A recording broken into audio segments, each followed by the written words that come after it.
Before I start, I've got a couple of notes. First of all, I'd just like to point out that I made a few modifications to the model for the central control block, manifold, whatever you want to call it here. Just removed some extraneous holes that serve mechanical functions but not pneumatic ones in order to simplify the model a bit, make it a little less visually cluttered for when I'm explaining how this all functions pneumatically later on. So if I turn those changes on, just like that, just took out a few holes. So functionally, everything that's important is still there. Just took out some of the mechanical features, but I just wanted to make that clear so there was no confusion later on if you're looking for things that aren't there. All right, I'd also like to reiterate, very important to remember that this side, the left side over here, is the ambient pressure side. This is the side that is vented directly to the room. This sits at ambient room pressure and does not ever get pressurized by the Bird Mark 7. The right side over here is the pressurized side, and this entire compartment here, from where it is sealed off against the central control manifold over to the port, this is all pressurized at the same pressure as the patient's airway, the inspiratory airway line. So there are connections in this system that are made simply by being connected to this chamber here, which puts them at the same pressure and the same effective node as the outlet port here. But that's just important to understand that anything that's going on this side of the manifold block is part of the pressurized portion of the system and is the same as the same air that the patient is going to be seeing. So just keep that in mind. If you're seeing the gasket on this side, I'm going to leave the gasket turned on. That's the pressurized side. So pay attention to that. Step 1, flow control. So source gas, 100% oxygen at 50 psi, comes in the inlet port here at the top and is vented via the blue path into the primary flow control needle valve. So oxygen comes in the blue, goes in the center of the needle control valve, needle flow control valve, and is vented out the sides of the control valve, where you can see the little ring of green there, which then connects through to this green path and allows the source gas to flow into the primary switching element. So this is the primary flow control valve. You can see it's really pretty simple. Just a little needle valve that threads in and out to control the amount of source gas that is allowed to flow in the center of the valve here and then out these ports around the outside ring. That's the flow control knob that normally just sits on top of there. That's what that normally looks like. Just like that. Next we have the primary switching valve, which I believe would just be called a 2-2 spool valve. It's 2 ports, 2 positions. You just have this little sliding element. Both of these parts are ceramic. Very, very tight tolerances on these have to be to get the air seal. That sliding element there can just shift back and forth, and that allows one set of inlets to either be connected or disconnected to the second set of inlets opposite the central O-ring there. When the valve is open, it connects the green path here to the yellow path to allow the source gas to continue to flow through the system. And when it's shut off, that's it. Just nothing's happening. So the body of the primary switching valve just presses in to the main control manifold there. The primary switching element, this little spool here, whatever you want to call it, slides into the switching body, just like that, with the long side, the longer raised section, towards the pressurized side. So this is the pressurized side, this is the ambient side. Longer section goes towards the pressurized side, and when the valve is in this position, like that, flush on the ambient side, protruding on the pressurized side, the valve is open. And then when it is the opposite, protruding on the ambient side, flush on the pressurized side, the valve is closed. Next up is our gas mixing control. You can see that it is actually very similar, I believe also a spool valve, similar to the main switching element, just with little O-rings on either end here and a narrower section in the middle to allow gas to pass. So when this is installed in the central manifold, like that, it has two positions, out and in like that. Now, the way this moves is smooth, and that might lead you to believe that this allows for some sort of proportional mixing between ambient air and the source gas, the pure oxygen. I don't believe that's the case, actually.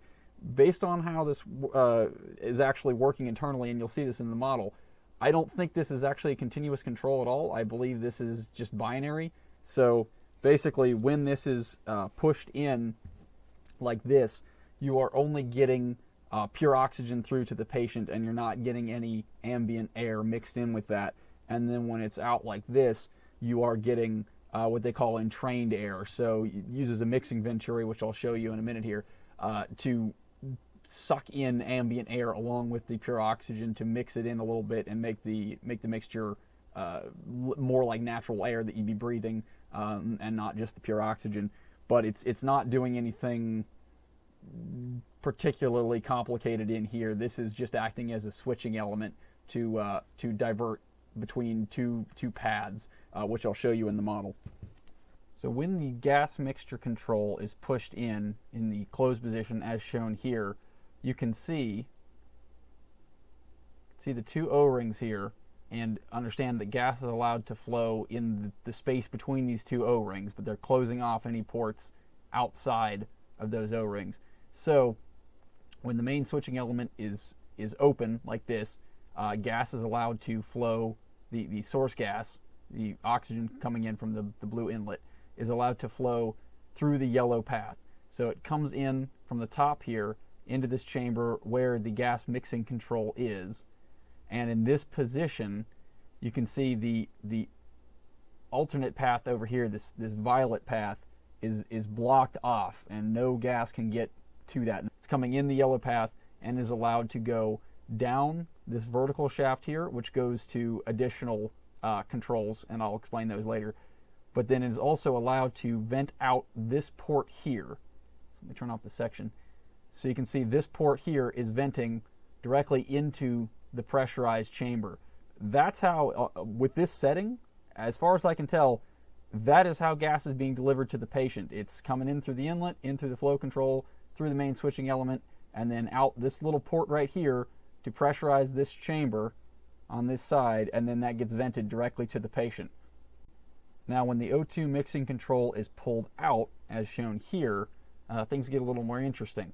Now, that port I was talking about before, where the O2 is being vented into the pressurized chamber, is actually closed off by the second O-ring down here, and instead we have a path connected through the main switching element into the yellow chamber, or the yellow pathway here, down to the violet pathway, which is then connected to the mixing venturi. That's this guy here. So on the ambient side, you can see right in line with the gas mixture control is this little port here, which is where the backside of the blending venturi is connected, is tapped off. So the mixing venturi protrudes through the central control block from the ambient to the pressurized side, like that.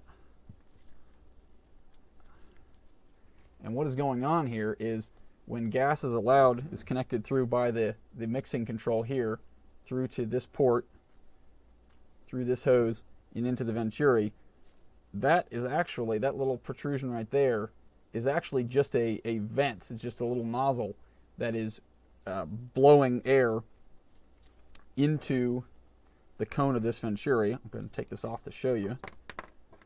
So it's just blowing air into that venturi, which, because of the venturi effect, means it's actually sucking ambient air along with it around the sides. So it's blowing air in this way and sucking ambient air along with it to mix that O2 with the ambient air, but you don't really have very much control over the actual proportions there, and they shift with the flow rate and also over the course of the breath, because the flow through the venturi is not constant through the course of the breath. And that's actually a selling point that Bird lists, and it has to do with this little check valve here, which they refer to as a pneumatic clutch. So remember, this is the pressurized side, so as the pressure builds on this side, there's more back pressure being applied to this check valve. So you'll see when it operates that it starts out blowing open like that, and then as the pressure rises, it will close itself off slowly, which means it's kind of ramping down the flow into the patient, which I guess is appealing. It's more gentle, but it also means that your mixture is really inconsistent. And the manual does specify this. They don't try to lie about it or anything. It's made very clear in the manual that you're going to get anywhere from something like, I don't know, 90% to 30% oxygen mixture, and it's going to vary. So this gives you some kind of options, but it's not very precise at all, for sure.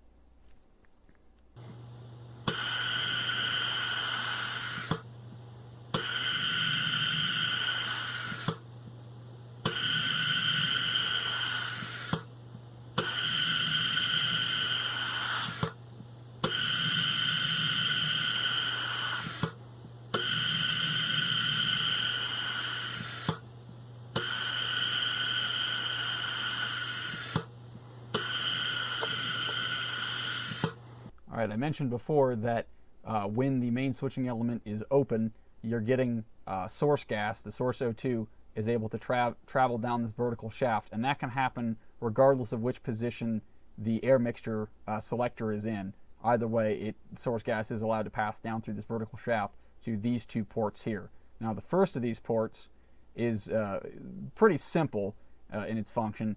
This is tapped off to what is a combination standoff and also hose, I guess you could say. Like it's a passage for the gas. Now I'll show you. So no gas is allowed to pass through the tail end of this standoff. It is only hollow from the tap here out the end that is protruding out through the housing of the ventilator.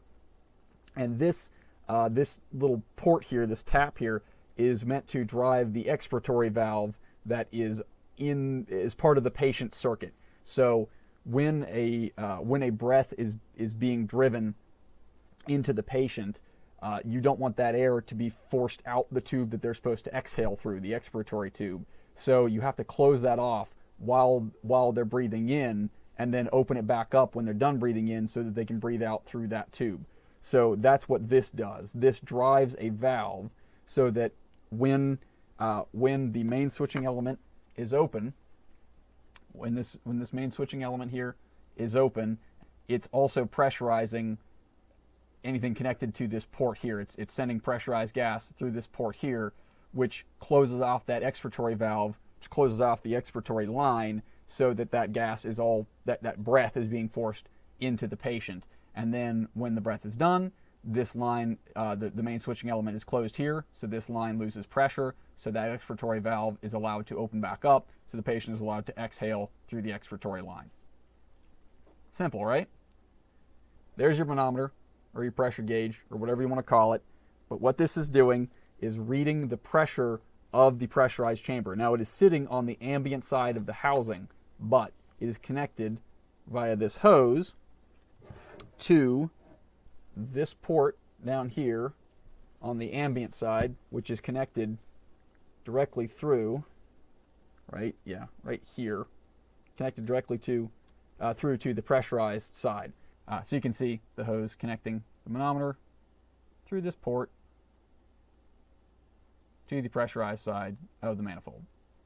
So that is just giving the operator a readout of the patient's airway pressure, since remember, the pressurized side is the same as what the patient is seeing. All right, I'm finally to the point where I'd like to delve into what is actually driving that primary switching valve. However, at this point, things are getting a bit cluttered, so I'm going to go ahead and turn off everything that we've covered so far ta-da, and start fresh. So the primary component which is controlling the main switching valve here is this diaphragm here on the ambient side of the manifold. Now, it is sealed off against this side. You can see this aluminum ring here, which normally has screws in it, holding it tight, creating an airtight seal against this side of the manifold. And it is vented on the back side through these two ports here to the pressurized side of the housing. When the pressure on the pressurized side is higher than ambient, this diaphragm is trying to push the valve closed. And in the opposite case, when the pressure on the pressurized side is lower than ambient, then the ambient air pressure is pushing the diaphragm the other direction and is trying to push the main switching valve open. Now, there's a lot more that goes into that, and I'm going to cover that next, but just understand that diaphragm is what is driving this switching element back and forth. And it is based entirely on the pressure of the pressurized compartment compared to the pressure of the ambient compartment. So to demonstrate on the actual device, you can see this membrane here is relatively soft and is connected with this little stem here that goes through this whole assembly, and there are more components that go on here. But it's connected through this little stem here to the primary switching element, or to the primary switching valve. All right, so now you're probably thinking to yourself, well, that doesn't make any sense, because then the pressures would just equalize and the valve would reach some point of equilibrium and that'd be it. Or you'd get some kind of weird, crazy fast oscillations and it would be bad and it wouldn't work good. Correct. So, what's causing this to cycle controllably the way we want it to, stay open as long as we want it to, and then stay closed as long as we want it to? The answer, as usual, magnets. Ta-da! So, you can see, I've installed these on the actual unit. There are these two steel plates, one on each side of the diaphragm, on each side of the primary switching valve, which are connected through that stem I showed before. So all of these parts all move as one. So what are these steel plates doing? Well, when the enclosure is assembled, there are two large magnets, one on each side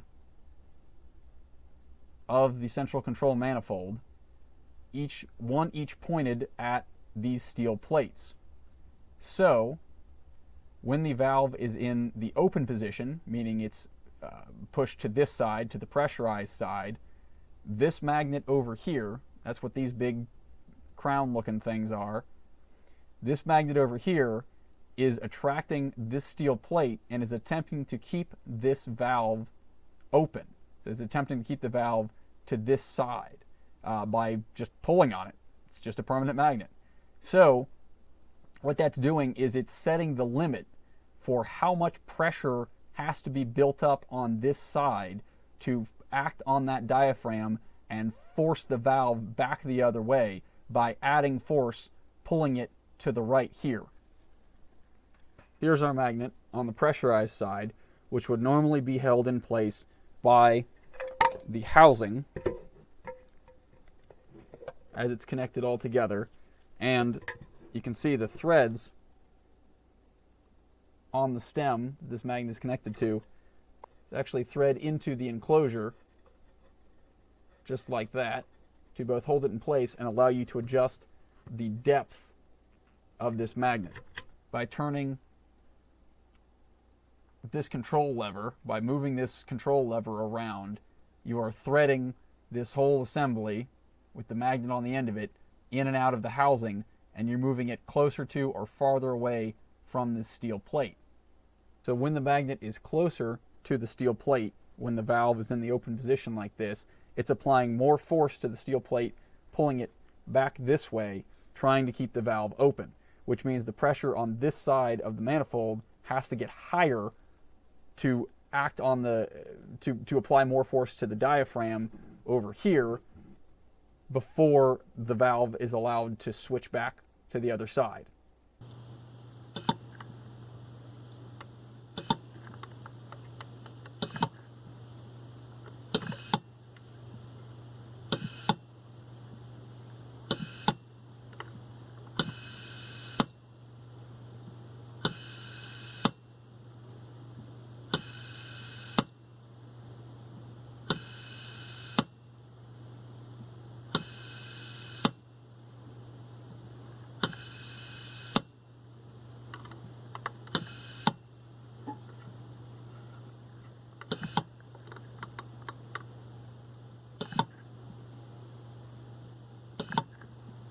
On the other side, the same thing is happening in reverse. So when the valve is in the closed position, so when it is, so when the valve is in the closed position, meaning it's extended this way towards the ambient side, the magnet on the ambient side, which is just like on the pressurized side, threaded into the housing to allow you to adjust it in and out, right, to set the depth. So on this side, when the valve is closed, you have this magnet acting on this steel plate on this side, pulling the valve this way towards the closed position.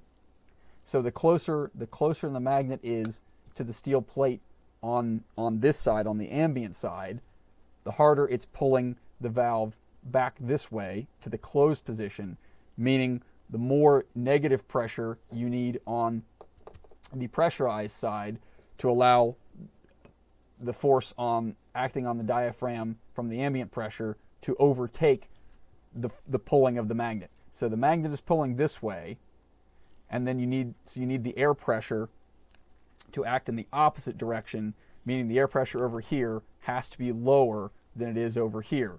And the closer this magnet is, the bigger that difference has to be before the valve is allowed to snap back into the open position and allow gas to pass through and start pressurizing the pressurized side again.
All right, so hopefully now we understand how the machine operates when it's being driven entirely by the pressure of the pressurized side, so that when the patient tries to breathe in, drops pressure on the pressurized side, which allows the valve to open, which begins to pressurize the pressurized side, forcing air into the patient, and then once that hits the target pressure, closes the valve off again and waits for the next breath.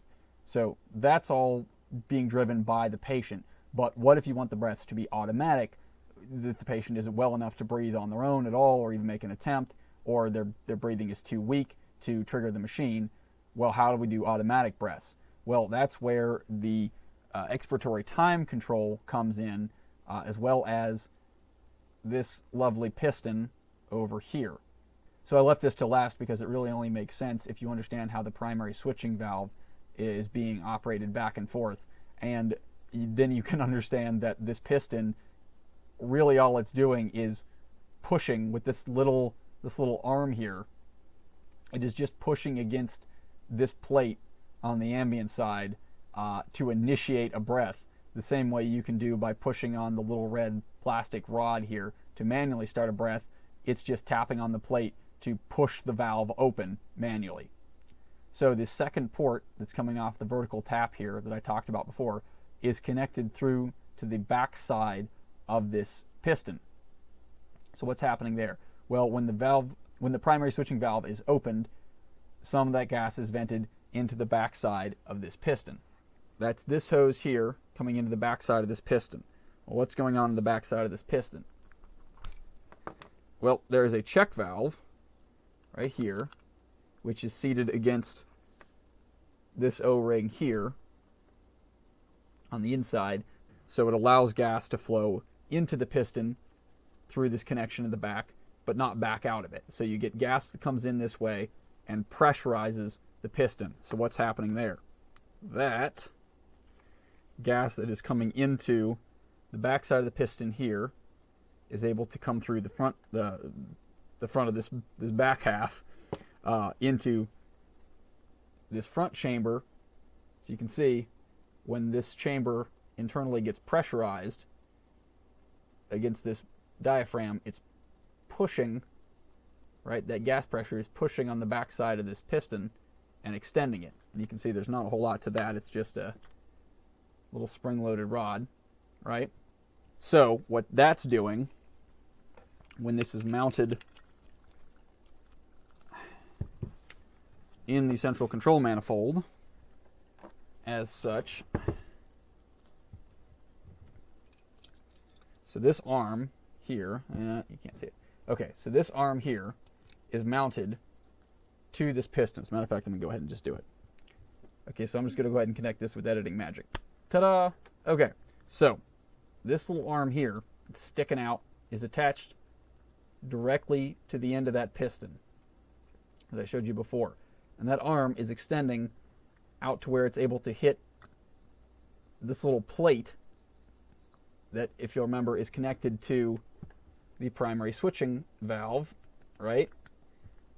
And remember, when it's pushed this direction, that is turning the valve on. So, what's going on here? Well, when the valve is on, when the primary switching valve is on, gas is vented down through this vertical yellow shaft, right? Through this port, through this hose, into this piston. This piston becomes pressurized, and that piston rod gets pushed out like that, right? Gets pushed away from this plate. And remember, there's a check valve on the back of it, so the gas is not able to travel back out the way it came in. So this piston just becomes pressurized as soon as you vent air into it, or vent the source gas into it. So then what's it doing? Well, there is a bleeder, and that is your control. So there is a second pathway, a second connection through this piston right there that goes all the way through the rear of this piston body and is tapped off at this port here.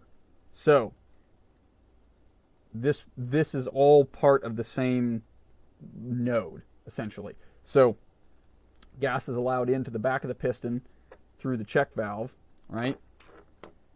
And then the only way it can come out is through this connection here and this hose here.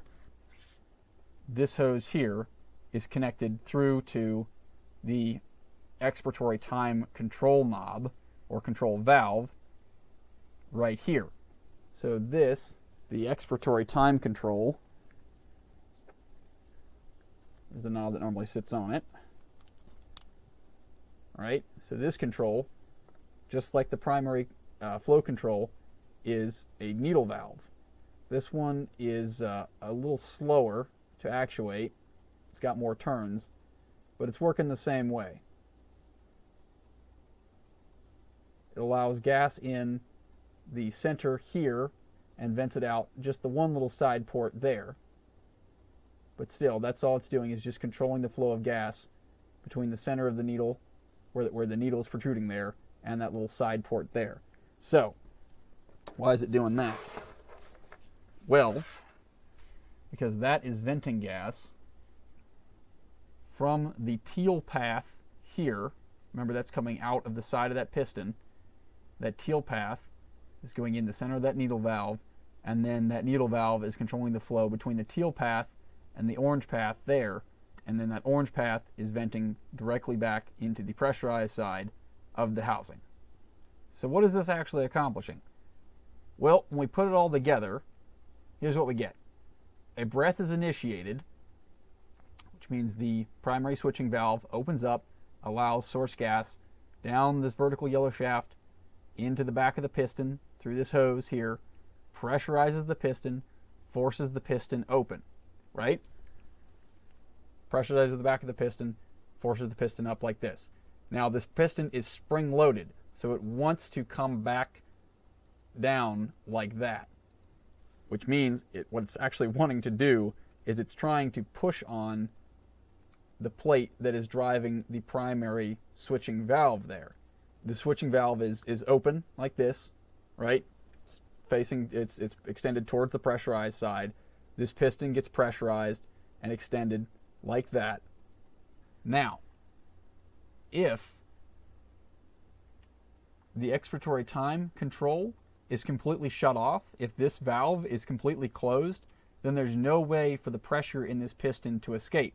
So then no automatic breaths happen because the piston just stays extended, it stays pressurized, it stays extended, and there's no way for the gas to be vented back out of it to allow that spring to act and retract the piston again. But if that valve is open and the speed of this operation is controlled by how wide that valve is open, so it's controlling how fast the gas is vented out of this piston. But as the gas is vented out of the piston, then the spring is allowed to act and make the piston collapse back down like that, right? Okay, so after the breath happens, the piston is extended, the pressure builds up on the pressurized side over here, which then forces the primary switching valve back closed like that. Now what's happened? Well, now the source gas that was pressurizing this piston, right, by way of this port here, that source gas is coming in through the vertical shaft and pressurizing this piston, has now been cut off at the primary switch. Now that the source gas keeping this piston pressurized has been shut off, and now that our control, our expiratory time control needle valve is opened up, which is now allowing that pressure, which is no longer being supplied, is contained in here, but is now being vented off through this hose and through this flow control valve. Well, now that means the piston is losing pressure, right? Piston's losing pressure, and the spring is allowed to act, and it pulls the piston back down, retracts it, and it pushes on, and it pushes on that plate that is driving the primary switching valve. So when it pushes that plate back in that way, well, what's it done? It's just pushed the primary switching valve back towards the pressurized side and opened it up again.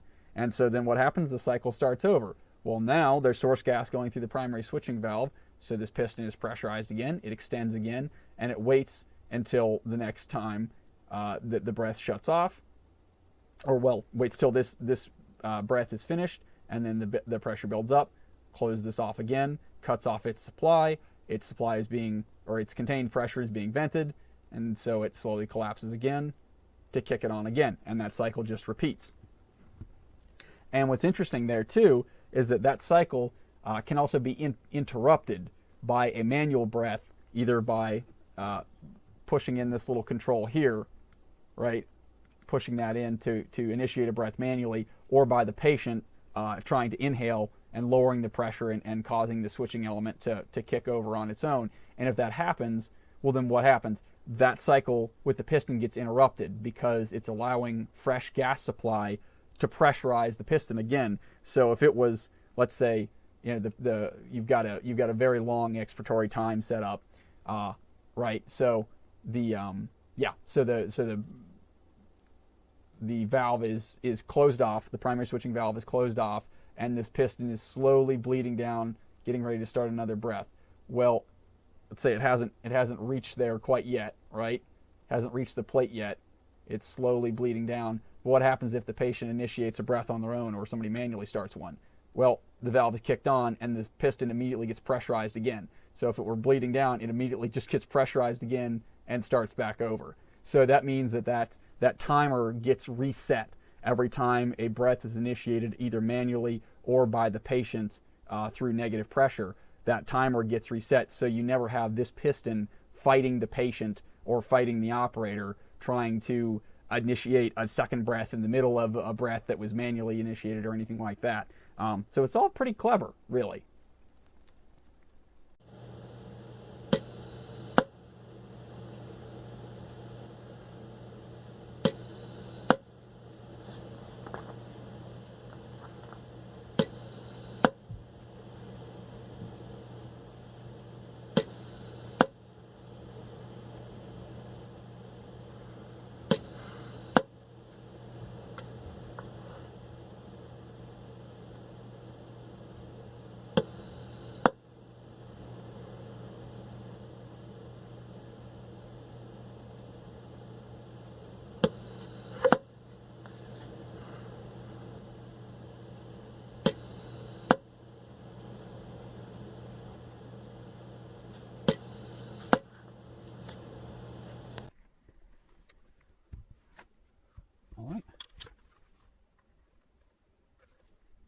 marks on the respirator. Not the 7A, but the 7. Appears to be mostly complete. And we're going to take it apart. That's the plan. Let's do it.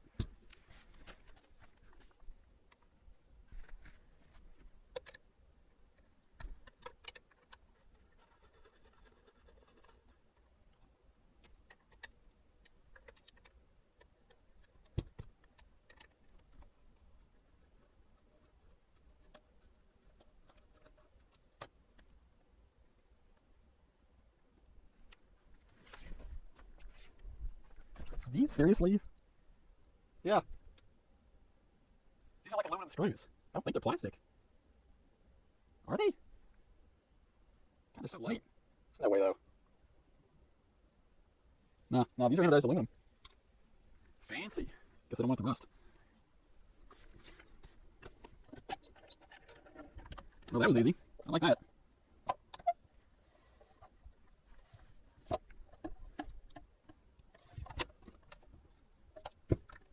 She's apart. I detach this little red guy? I don't think so. Remove the manometer tube number 25. Quick, this thing. They got these things numbered. But where? What shows me that?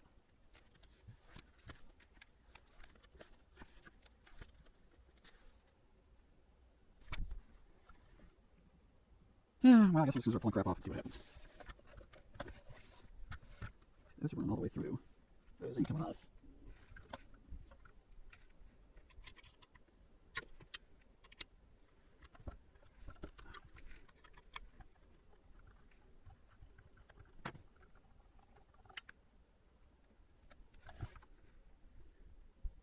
Really would love to know if there's a reason why this is two different screws. They are the same length? Yeah, they're the same length. But this one's got a groove. This one's got a groove cut in it right there. Around the head of the screw. No idea why. Okay, so that's standoff. Standoff did not come loose. I took out the screw from this side. The standoff's still in there, so maybe that's threaded into the main valve body here. I don't know. Interesting. Oh, okay, so that's got to be this. It's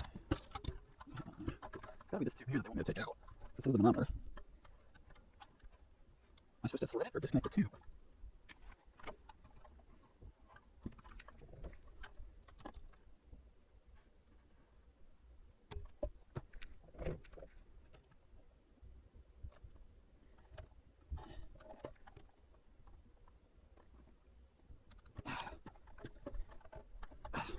Yeah, quick disconnect. It's definitely a quick disconnect.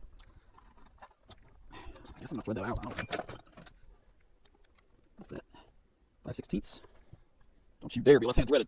I will not forgive you for that. Okay, so I'm just show what I'm doing here. Just threading this out. Stop threading this little connector. Little barb fitting.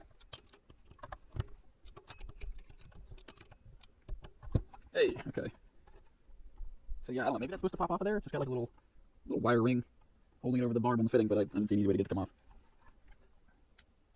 Okay. Oh, there's that.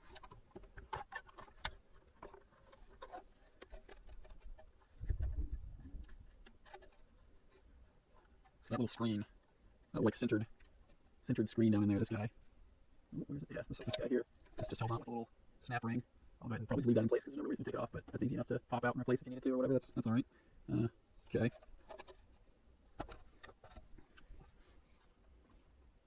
Okay, 3 seconds on a wrench.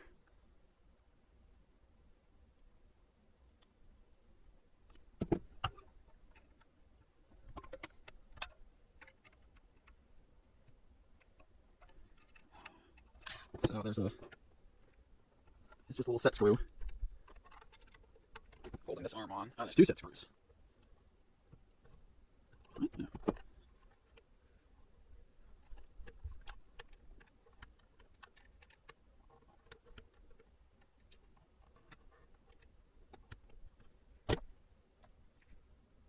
Okay, so that is not keyed in any way. That's just on there with a set screw, and that's it. And oh boy, yeah, probably not gonna show up very well on camera, but the set screws are biting in. That's it. That's all that's holding that on there. I mean, it works, I guess. Ooh, it's very nice and smooth. nice and smooth action on that. Easy to do with my fingers, just twisting this. So that's alright. And that comes right out. I gotta say, so far, it's all pop together stuff. That's got, yeah, that's no bearings or anything. That's just one little stamp piece. You can tell it's rolled over. This has been stamped out, and then this tubing had like a turned end on it. And it's just pressed in, and then whatever struck to expand that out, roll the edge over, retain it. Oh, that's magnetic. Oh, so I guess then, well, huh? What's that?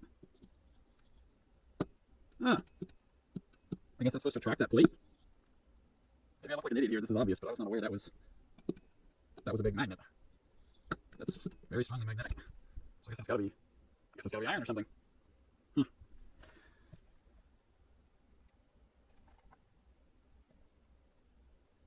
So those threads that thing rides in, you can see them, but down in here, those threads are just like into plastic. That's just molded in, or maybe molded and then they hit it with a tap. I don't know, but that's not. There's no insert or anything in there. That's just in the plastic. So those threads are just riding on the plastic right there. Huh. Fascinating. Well, not much else to this guy. Interesting to note, there's no gasket material. I was expecting, I couldn't see anything from the outside, but I was expecting that I discover something, but this molded plastic piece is just sitting against this casting, and there's nothing on there. There's no like RTV seal or a gasket or O-ring or nothing. I mean, that's making a, I mean, I guess this side isn't high pressure. Yeah. So, but it's just yeah, that's just pressed against it. There's nothing to seal that. Interesting. So I think that's about all there is on this part. It's got the manometer, the pressure gauge there, the little section of tubing, and not a whole lot else to that. This plate just retains it, so it's got a lip on the front of the gauge, and then this little plate screws on the back of the gauge and retains it against the plastic, or clamps it against the plastic to retain it. So, alright, well, that's that.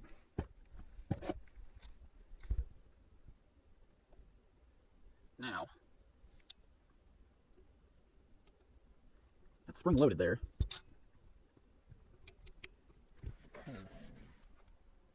Oh, my jams are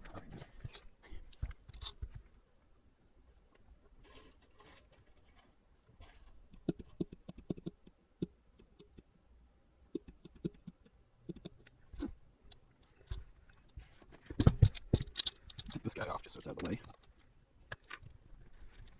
Oh boy. Oh hell.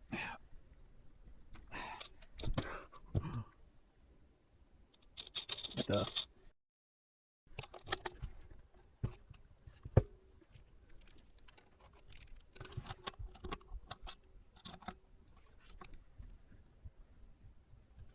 that's not left-hand thread. I don't know why it would be.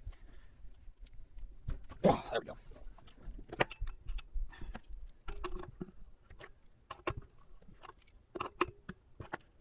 Yeah, that's coming loose, really.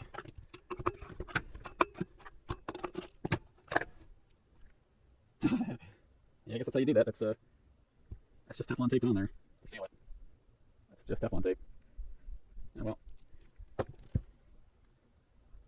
Okay, so we've got another little centered filter in there, and it's got some green corrosion on it. So I guess that's whatever copper is in there corroding. Huh. Anyway, moving on.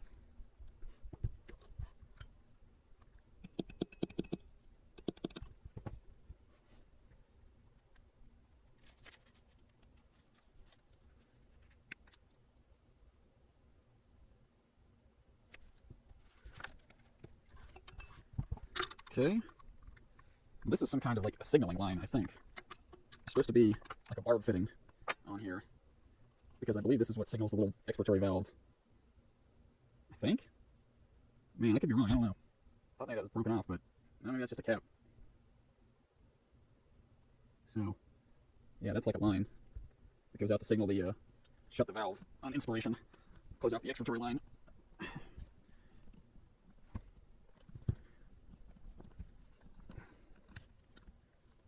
Oh, I'm stupid. This has to come off first on it, yeah.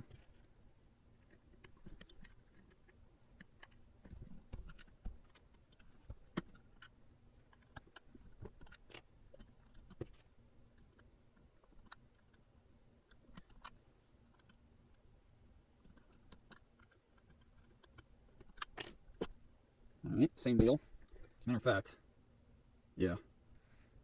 These are the same part, the two little catches, which makes sense. You want this to be. So those arms are the same part on both sides. Doesn't matter. I imagine which one goes where. because they're identical. Now,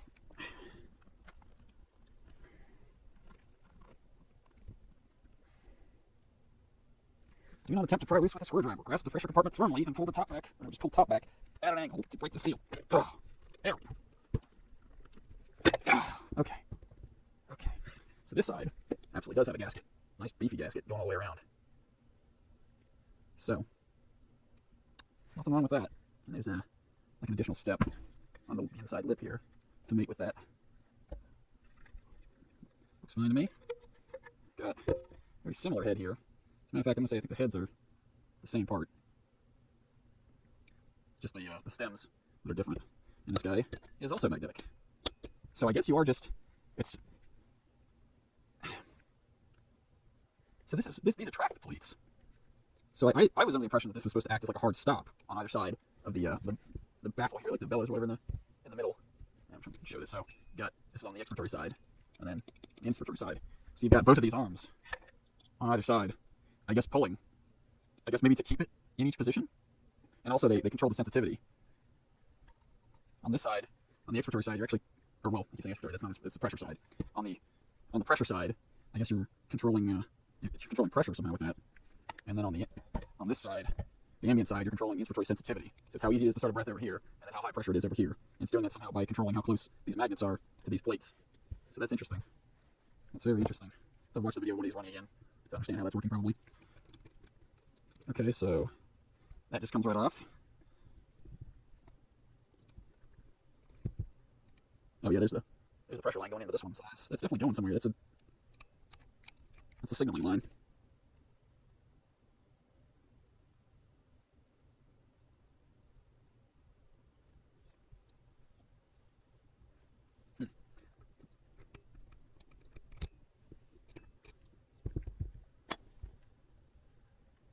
Okay, so this line here, that's whatever that's signaling the expiratory valve.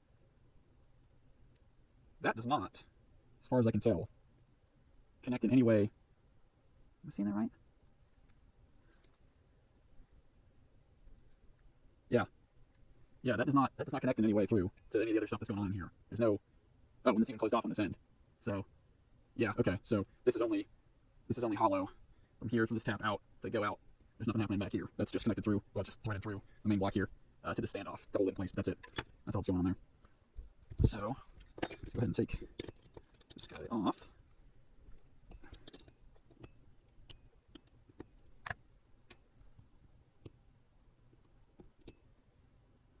Yep, same kind of little fitting as before.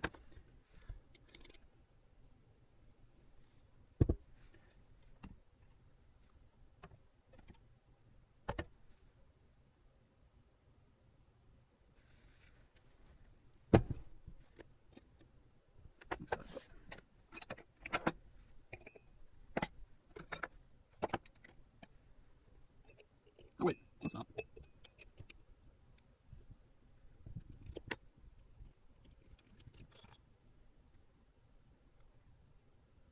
So, similar length of different machining. Threads are different on this end. That's just a standoff. Nothing going on with this one. And then these are the same. Just aluminum standoffs, nothing special about them. From what I can tell. Can I get this little guy off there before I break it? I was hoping that might thread out, but it's turning, but it's not threading out, so I guess that stays for now.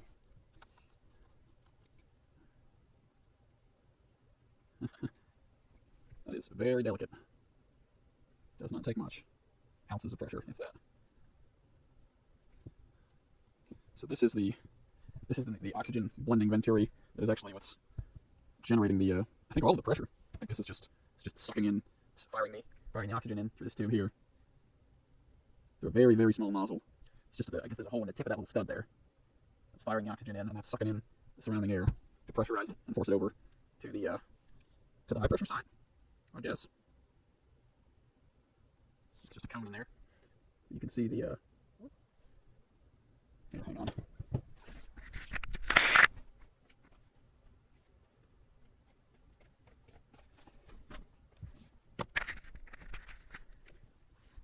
Where is it? Yeah, so see, that's just a cone. Or in the venturi. Yeah.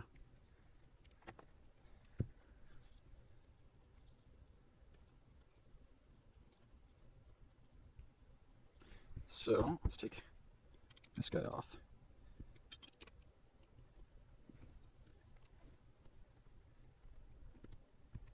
Oh. Oh. Well, I guess that just presses out.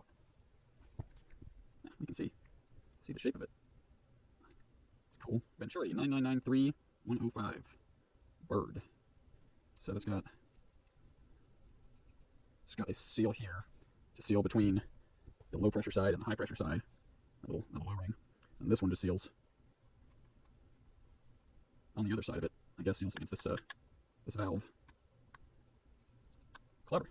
It's not very clever in simplicity, I gotta say. It's really the valve's 2 plastic pieces and a spring bumped up against the O-ring. That's it. There's just nothing to it.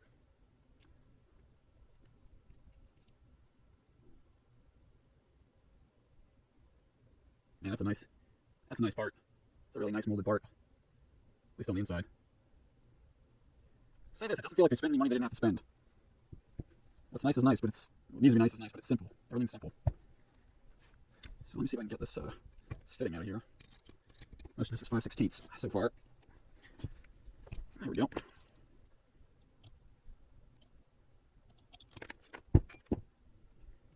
No idea if this is significant, but I do notice that this fitting is like nickel plated or something. It's got a nicer finish on it. Nice shiny silver finish. Looks like nickel to me, but I don't really know what these things. Versus these brass fittings everywhere else. And that might be because this is actually going, this is oxygen coming in, so this is going to the patient. Oh, yeah, okay. And over here, all these, same thing. They're like nickel. So like even that, like they didn't use them everywhere. They didn't use them for a signaling line that doesn't have air that's going to the patient. The patient's not breathing what's coming out here. But they are breathing what's coming through here. So these nickel here. It's surprising to see in a medical device when usually they're, I think, not that concerned about cost. That's got to be like, what's the difference in price there? Can't be very high.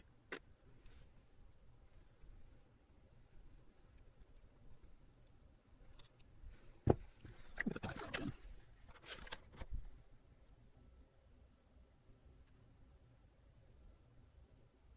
Okay, so according to the diagram, so this is the master venturi, where the oxygen is coming in.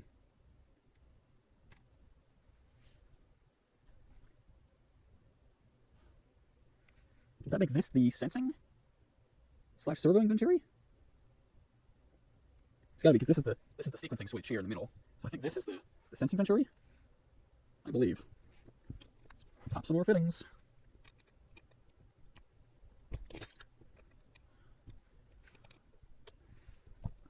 I gotta say, it would be hard to break one of these things, I think, just by disassembling it. Oh, this is... Oh dear. How am I get this off? It's too big a twist.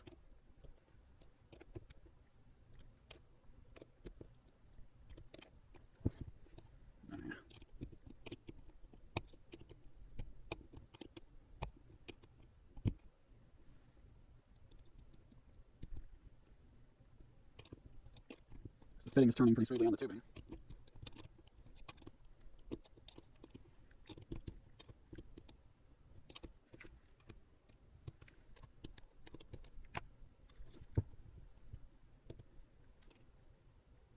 Okay.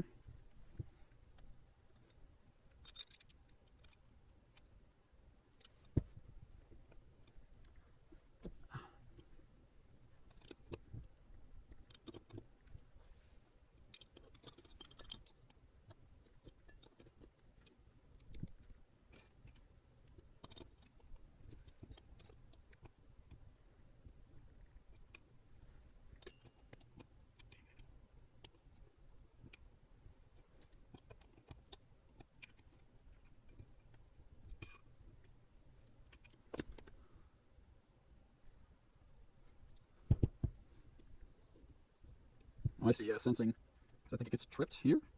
Maybe? I'm not sure what that's doing. That is a snap ring. Hang on. Oh!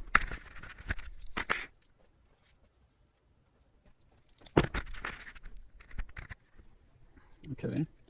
So that is a snap ring holding what I believe to be the sensing / servoing venturi. Ow.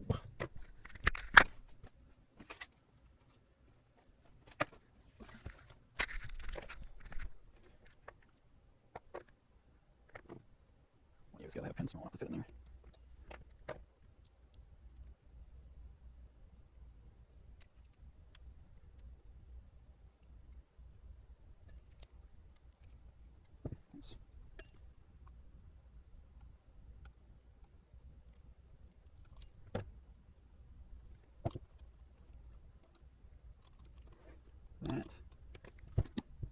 That is not 5/16. Nor is it 3/8. Right? Ah, that's more than 30 seconds. I'll bet you.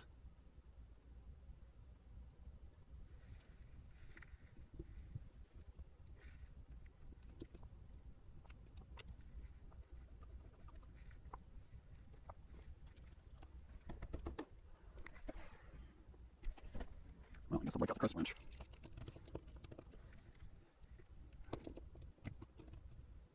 And that's just turning the interest. Yeah, it sure is. Yeah.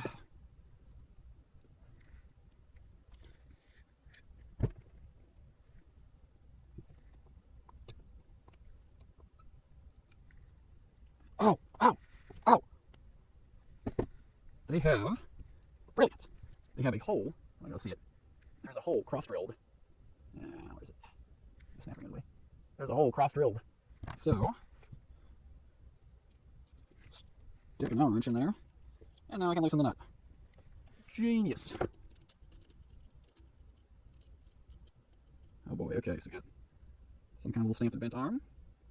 I believe that would be classified as a castle nut, although the slots on it, I don't know if I can focus that close. The slots on it are so tiny, I'm not really sure exactly what the purpose of that is. You're not like safety wiring that or anything. Oh, that's about. Okay, so there's a little washer on there. Is that all focused too short now? Ah, crap. I don't really know what's going on with that snap ring. It's like, it's bent. Like, yeah, you can see it, but it's like bent this way. It's like dished out that way. Interesting. All right. This is our sensing / servoing venturi. Interesting. There's also a snap ring at the back here. Wait, I can set these up the other way.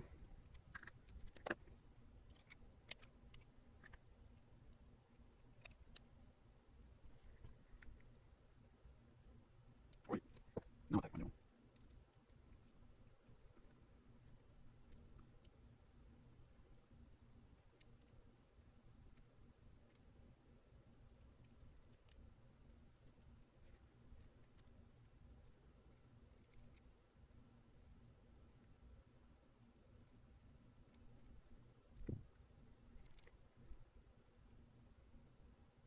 Okay, so there's just a little snap ring down in there.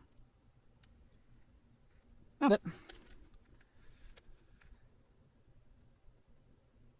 So,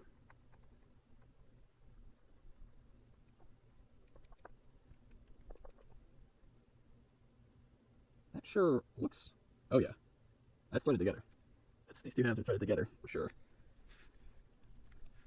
The question is, can I get them apart?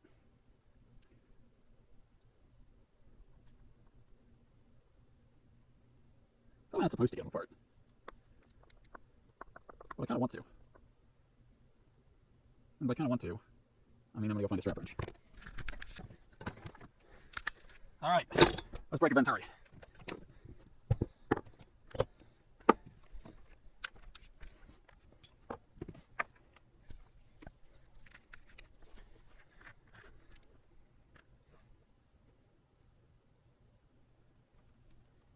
Yeah.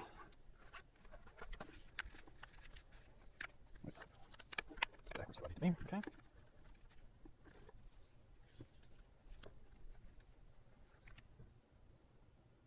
I don't have it the first time.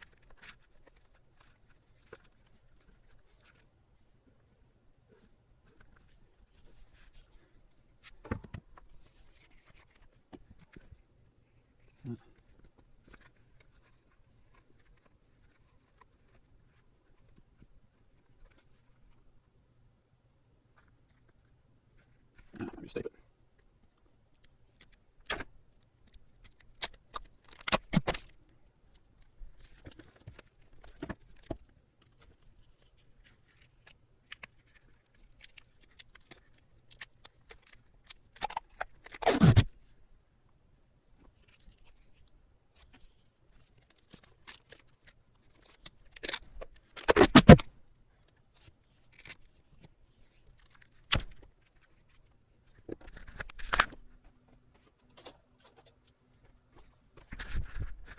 Well, I'm gonna be nice. I'm gonna start with big champ blocks.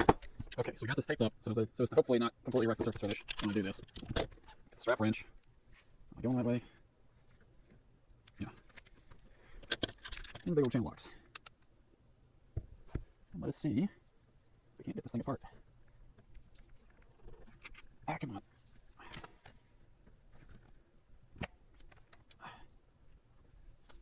Is it going?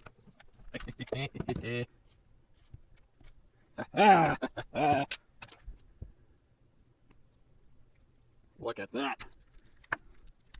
Look at that. Well, now I've done it.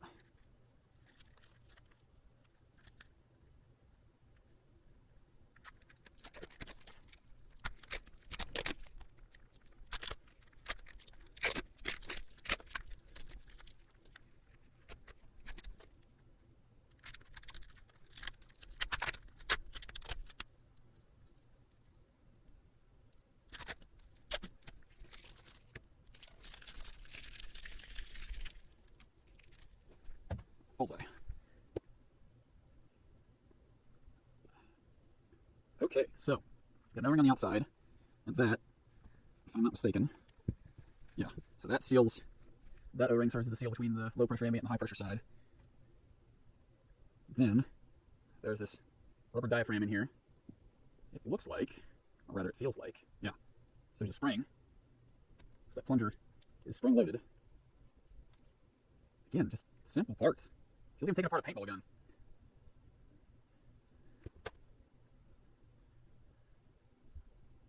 Have any projects on GitHub that turn paintball guns into ventilators yet? Seems like there's got to be somebody working on that, right? Alright, so we got a little diaphragm, little sealing diaphragm in this. And then the pressure, which fills this chamber. Or is it rather, is it the other way? Got the little diaphragm there, so does that, when this plate moves, does it trip this?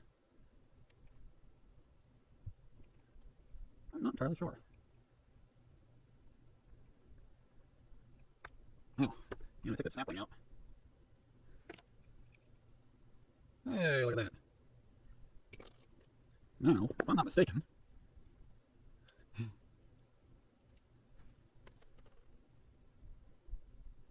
bird 9993149.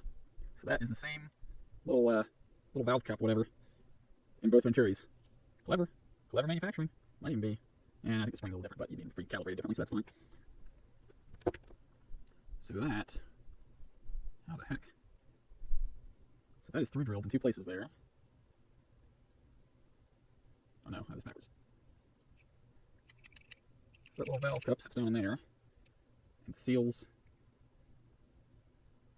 It's got two gaskets on it. Two O-rings. Huh. It's got two O-rings on it. Plugs into the back of this Venturi. Now, so you can see the stem on that little valve cup right there. It's traveling this way. Or does that actually push against? Is that possible? So does this piston here then push against that valve stem when that's pressurized? Because, so like if I, well, you can't make it move very far, but pressure, when you're blowing in here, pressure's coming in here, it will extend the stem on that little valve cup, which could then interact with this. I don't know if that's intentional, that's how that's supposed to work, or if it's just pressure doing it. I am not sure. We'll review the diagram here in a minute, but not much left now, other than the controls. That's just a roll pin. That roll pin is just what acts as a guide for this little sensing arm thing here, whatever it's doing. You've got your primary, they call this the sequencing switch. So, what's that guy, I wonder?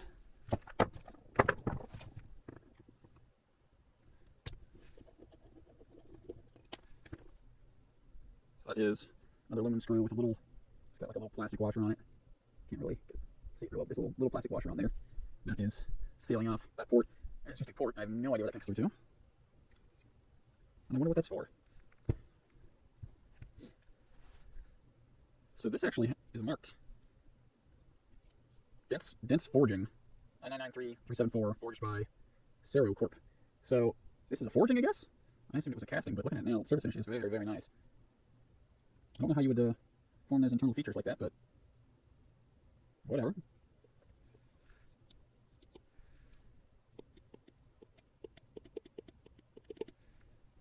I guess we take this apart now. Too large.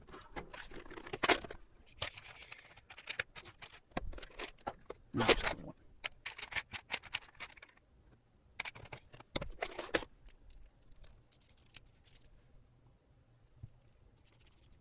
Those screws are kind of tiny. I'm going to do a smart guy thing. Go try.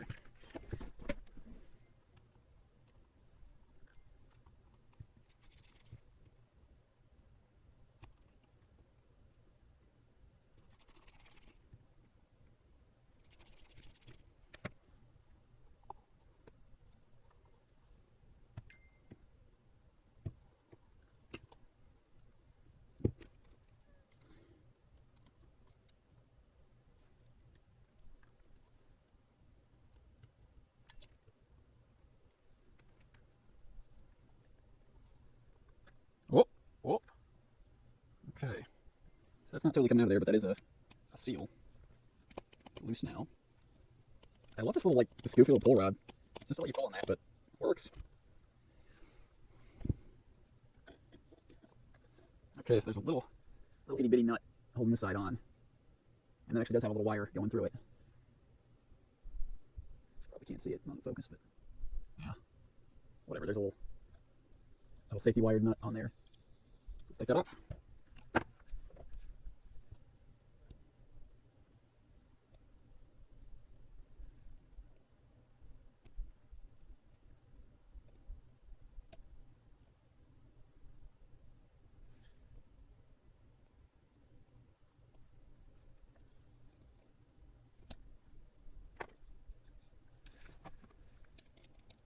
Quarter inch.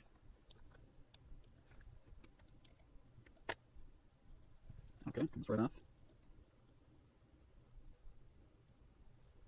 Little tiny nut. Little tiny nut. Just a little middle disc, a little flat steel disc. Got no ring on it.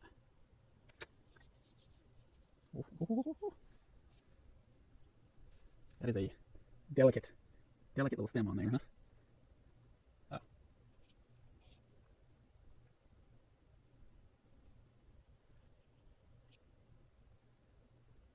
That's actually overmolded. Wow. I'm impressed. I'm kind of surprised. It's an overmolding. So they molded the plastic around this little metal stem here. Huh. Crazy. That's another just steel disc. As a matter of fact, that's the same. Got the O-ring on there. What is that? I don't know. This might be slightly different.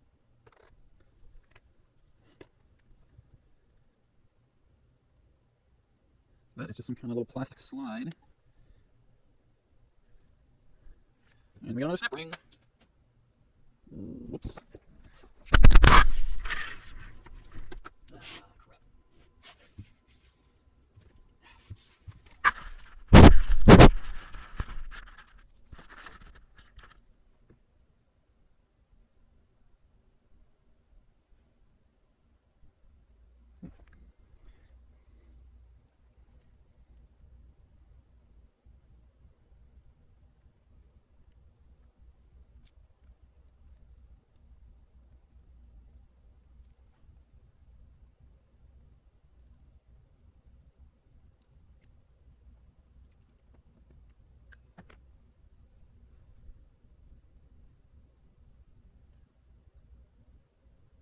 So,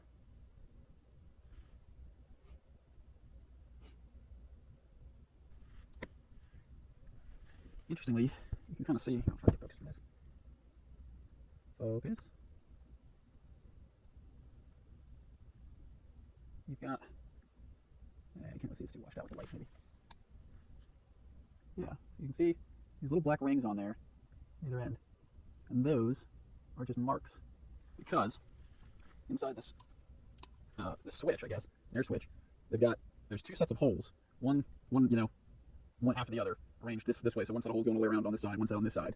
And this is like your switching element. So when it's off, so it's got a section in the middle that's turned down. So when those holes are, if those holes are my fingers, those sets of holes, when the valve is like that, they're connected. Or when the switch is like that, they're connected. And then the switch slides that way and shuts off one set to disconnect them. So that's what's doing your switching for the breath. And this is the actual seal. Like the actual seal element looks like. This is the air path. So when it's open, it allows the two different airways in there to connect. And that is the oxygen on one side and the non-metered inspiratory flow on the other. So I don't know what to do with that is. Anyway, it's an interesting way to do an air switch. It's very, very closely fitted. Very closely fitted because you got two plastic surfaces in there sliding past each other that are supposed to act as a seal. So that's interesting. That's very interesting.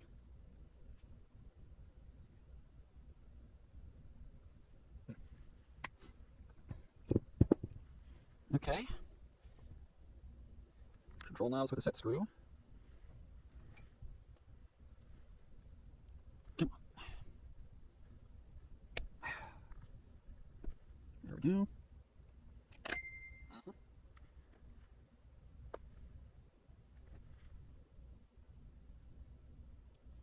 Okay.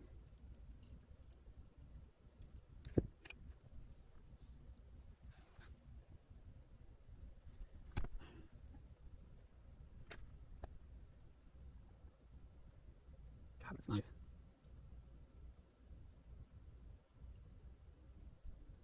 It is a lathe turned control knob. You can see the machining marks.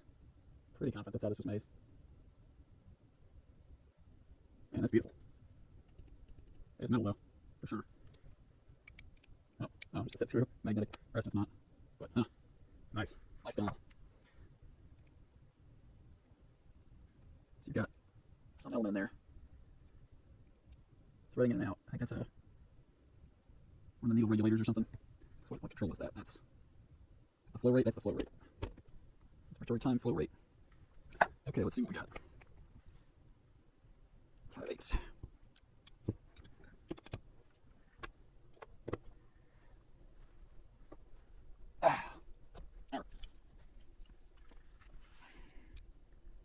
Stand against each other.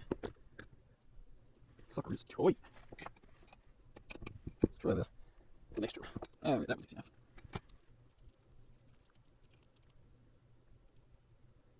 Just keeps on coming. Okay, so that's just that's just a stem with an O-ring at either end. And they're somehow controlling the portion of oxygen.